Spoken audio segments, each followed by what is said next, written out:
2016 nyarán kaptam meg az első munkámat 18 évesen.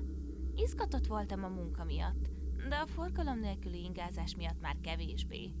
Mindkét irányba 30 perces autóútról volt szó, és általában éjfél körül végeztem. Így az utolsó dolog, amit akartam, az az volt, hogy egy fél órát kelljen hazavezetnem. Az első pár hétben még szoktam az új rutinomat, és az egyik első dolog, amit az anyukám mondott, hogy mindig figyeljek a benzintankomra. Ha szükségem lenne üzemanyagra, korábban induljak el, és álljak meg tankolni, de soha ne hazafelé. Értettem az aggodalmát.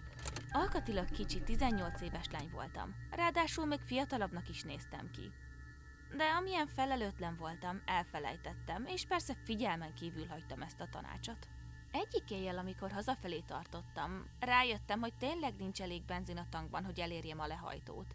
Be is húzottam az első benzinkúthoz, amit láttam, nem érdekelve milyen márkájú vagy mennyibe kerül az üzemanyag.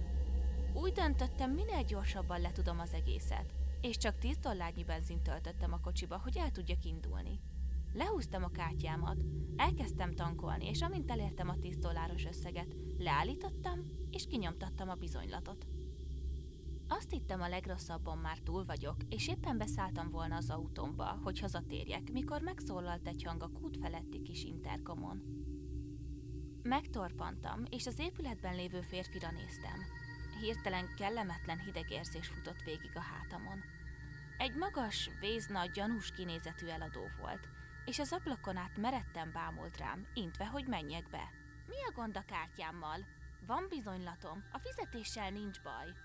Nem rejtettem véka alá az ingerültségemet. Nem tetszett a fickó kinézete, sem a hangja. Be kell jönnie, hölgyem. A bizonylata hibás. Bent kerül lehúzni a kártyáját. Válaszolta túl gyorsan. Frusztráltan néztem vissza rá az ablakon keresztül. Eszem ágában sem volt bemenni, hogy egyedül legyek vele. Tágra nyílt szemmel bámult rám, mint valami perverz. Megmakacsoltam magam, elővettem a telefonomat, ellenőriztem a hitelkártyás alkalmazásban a fizetést, és felmutattam neki, mintha onnan látná. Ismét megnyomtam az interkom gombját. Átment, látom az egyenlegen, nem megyek be. Hölgyem, ha megpróbál elmenni, hívom a rendőrséget. Látom a rendszámát. Kérem, jöjjön be! Erre már a parkolón keresztül kiabáltam rá, nem az interkomon keresztül. $10 benzinért hívja a zsarukat. Rohagy meg! Én megyek! Visszafordultam az autóm felé, és bemutattam neki. Már épp visszamentem volna, hogy beszálljak a sofőrülésbe, mikor megálltam. Valamit mormogott nekem az ablakon keresztül. Már majdnem figyelmen kívül hagytam volna, de hirtelen sokkal kétségbeesettebbnek tűnt, mint félelmetesnek.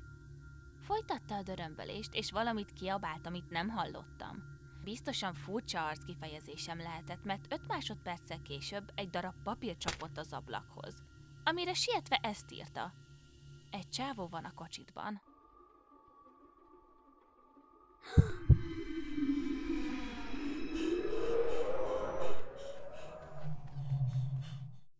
Berohantam a benzinkút épületébe, mire az eladó bezárta az ajtót, és azt mondta, hogy maradjak lent. Az autómat figyelte, és egy fegyvert tartott a kezében. Legugoltam a pult mögé, és a biztonsági kamerákon néztem, ahogy egy magas fickó melegítő nadrágban és széldzsekiben óvatosan kinyitja a hátsó ajtót. Gyorsan kiszáll, és elsétál az éjszakába. Teljesen kiborultam. Kiderült, hogy az eladó a kamerákon át látta, ahogy a fickó az épület oldalánál ólálkodik. És amint beálltam a kúthoz, egyenesen az autómhoz indult. Legugolt, kinyitotta az ajtót, és amikor a kártyámat lehúztam, bemászott, ügyelve arra, hogy résnyire nyitva hagyja az ajtót, hogy ne hallja meg, amikor azt becsukja. Az eladó mindezt látta a kamerán, és azonnal hívta a rendőrséget, akik néhány perccel később megérkeztek. Átkutatták a környéket és az autómat, de nem találták meg a fickót, és semmilyen nyomot, ami kapcsolódott volna hozzá. A benzinkutas mentette meg az életemet, mert ki tudja, mi történt volna, ha elindulok, miközben egy idegen van a hátsó ülésen. A tanulság itt egyértelmű. Nem elég csak óvatosnak lenni. Az éberség is rohadtul fontos. Légy gyanakvó, de ne ostoba. És mindig hallgass az anyukádra.